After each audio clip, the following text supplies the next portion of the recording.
Today, we're talking about a costly, common, and preventable harm in healthcare: pressure injuries that are also known as bed sores. They affect up to millions of patients each year. They extend lengthy stays in hospitals and drive avoidable spending for hospitals as well.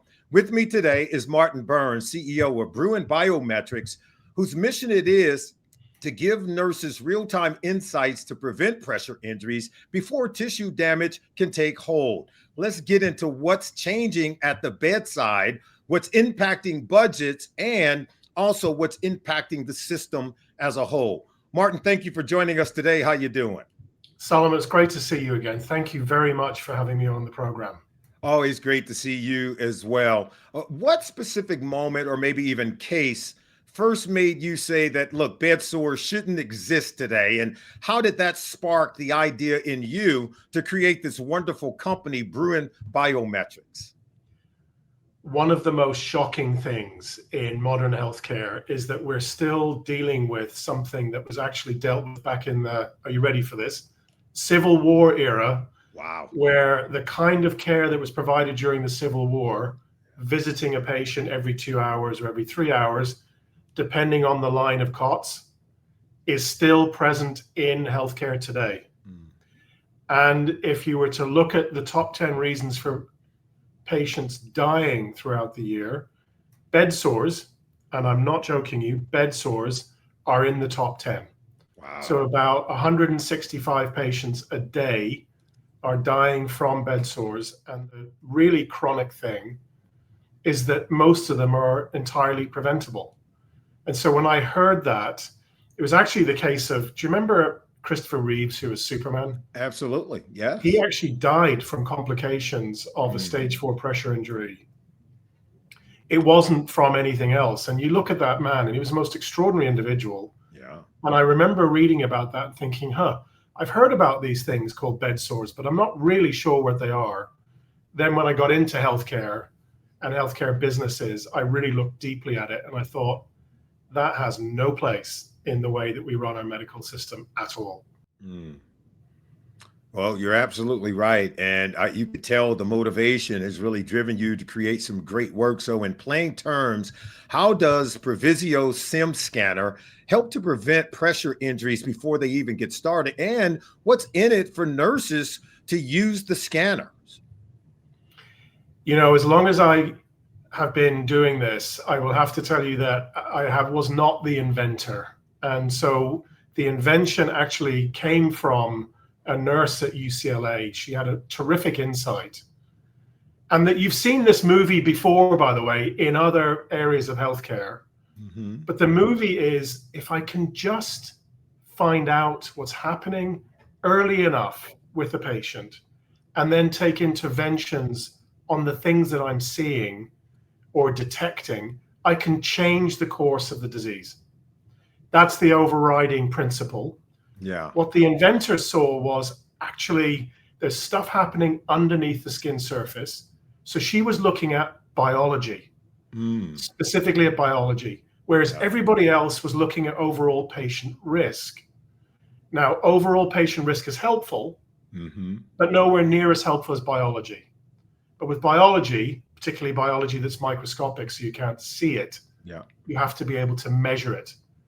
And so the other department at UCLA, which is the engineering department, said, we have a technology that can measure it. Wow. And when I saw the two things combined, all of the light bulbs went on of, actually, now you can detect something that historically was microscopic and invisible. You can measure it at the bedside. You can direct care at the bedside in real time. And you're supporting nurses in their decision making. So I looked at that, Solomon, and I thought, this is absolutely terrific. And sure enough, her theory, the inventor at UCLA, has actually played out. And it's played out where the nurses at the bedside are achieving a 92% reduction in the incidence of broken skin ulcers. Wow. Compared to the way before. But here's the killer statistic. Care pathways that use the scanner, that use this methodology of biology, are 3 times safer than other care pathways that don't. So let me put that in really stark, smack you between the eyeballs terms. If you are being admitted to a facility that's using the old risk-based method, you are at 3 times greater risk of developing a bed sore in that facility than in a place that actually uses the SEM scanner. So when I look at it that way, I'm thinking, I don't know about you, Solomon, but I don't think that's even a choice. It's a game changer. It's a game changer, Martin. That's what it is, right? Yeah, it certainly is. That is incredible. Now, because hospital acquired pressure injuries aren't reimbursed, the cost really does fall on the hospital. So what numbers do you show chief financial officers or the chief nursing officer or quality leaders to prove to them that prevention does pay for itself? Prevention really does pay, actually, and it pays on 2 different levels. So you very astutely mentioned present on admission testing. Post-COVID, those rules came back again. Yeah. So the Centers for Medicare and Medicaid said, you know what? Pressure injuries should never happen in a healthcare facility. And if they do, it's your fault.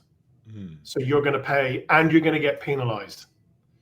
So when we speak to CFOs, they typically tend to think about, if I can make $1 million difference in my healthcare facility's budget, that's a good thing. Yeah. Right? We're having conversations with healthcare facilities that say, look, we can actually save you about $35 million a year. So you can imagine the ears pricking up and saying, hang on a second, could you come see me? And that's actually been the result. Okay, so what's happening is that present on admission in particular is a highly dangerous place for patients, and it drives risk and it drives injury. But here's crucially also, from a CFO's perspective, cost always follows complexity, always. So what we're doing is essentially saying, look, you're paying on average about $21,000 per pressure injury case. The range is up to north of $100,000, but on average it's about $21,000. What we do is, for the cost of essentially about $15 a day for the use of a sensor and the information that gives, you can reduce your risk by 3 times. Wow. So that 21,000 is only going to happen to you much, much, much more rarely. Yeah. All of that money that you're saving in the form of not using dressings, not using nurse time, not using negative pressure wound therapy, not having to treat broken skin. That's right. All goes back to the hospital.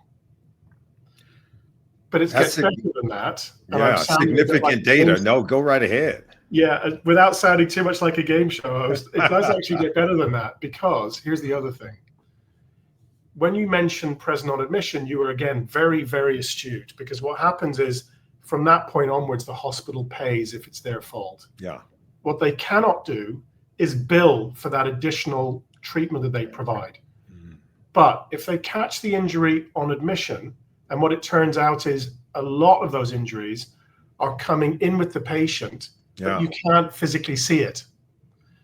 Our device detects it, and CMS and FDA recognize the readings from our device. So now you've got a record of the patient coming in with the injury, and then the treatment that you provide as a facility, you get paid for. That's right. That's right. So not only are you earning revenue, you're also saving costs. So actually, as you can see, from a financial perspective, again, I don't even see it as a choice. You're right. You're saving lives, but you're also lowering cost and helping a lot of patients along the way, Martin. So tell me, what's next for Bruin Biometrics, say over the next 6 to 12 months, over the next year or two? So I love the way you summarize that, because what you were talking about was sort of cost saving. It also, by the way, extends into being really respectful of nurse time. So what we're trying to do is to say nurse time is actually incredibly valuable. Healthcare practitioners' time is really valuable. Don't waste it. So everything that we're doing, and you mentioned 2026, it goes right beyond 2026, 2027, is all about making sure that those clinical effects stay, Yeah. making sure that everybody that should be getting the access to it actually gets access to it, which means payment and collaboration with CMS, Centers for Medicare and Medicaid. It also, though, means being deeply respectful of nurse time in the form of making sure that they can do what they do better than anybody else in the world, which is treat their patients. They can only do that if they're not spending time writing up protocols and doing paperwork. That's right. Or keying into electronic patient records. What we're doing through our artificial intelligence tools and our electronic health record integration is to be able to take that burden of paperwork keying in away from the nurses, allow them to get back to treatment. Far better. We are really trying to be respectful of their time. Tell me more about how that works. Is that upon the scan, it automatically inputs the data and the information for that specific patient? Yeah, so I'll tell you two things. Okay, so the first one is picking up on the example you gave. What you've got is you've got a nurse who's using the scanner. That nurse scans his or her barcode on the badge. So I now know it's John as the nurse scanning Jane as the patient. And how do I know that? Because we also scan the barcode on Jane's wrist. So we're matching the data together: time, date, location, nurse, patient, and the biometric scan of the SEM, subepidermal moisture, which is the thing that we're measuring. Yeah. And then all of those data match and go back up into the electronic medical record. So without keying anything in, up it goes. And so what you've got then is a longitudinal, in other words, day 1, day 2, day 3, day 4, day 5, record of exactly what you've been doing with that particular patient. So that's one example. The other example, though, is, I don't know if you know this, Solomon, but care protocols are updated, not regularly, but periodically. So new science comes out, okay? And in our world of the bed sore world, the pressure injury world, that new science is coming out all the time by National Pressure Injury Advisory Panel. These are the guys that write the academic standards, the clinical practice standards, really. Right. And so what happens is they're updating these all the time. Translating their updates into the local facility protocol historically would have taken about 5 or 6 weeks of a team to be able to edit the Word document that is the protocol, and then make sure that goes through risk and gets signed off, and then becomes the standard for that facility. Yeah, that's right. That upfront bit, the 5 to 6 weeks, we don't have to do that heavy lifting anymore. We've got artificial intelligence friends that will do all of that. Uploads all the data. Exactly. So you take that protocol, put it into our AI generative tool. It will edit your protocol, which then has done all the heavy lifting. Now all you're doing is essentially reviewing what's been written by something else. So what took 5 to 6 weeks before takes about 10 minutes now. That's right. Minutes. That's incredible. That is absolutely incredible. Well, it is exciting work. There are big things happening at Bruin Biometrics. We look forward to following your progress, and we're going to continue to stay in touch. We want to thank you for sharing this exciting story of this new innovation and the way that you're helping to save lives and lower costs. This is a real game changer. There is no doubt about it. So, Martin Burns, we want to thank you for taking the time to join us today. Solomon, thanks very much. It's a pleasure as always. All the best to you, my friend. Thank you.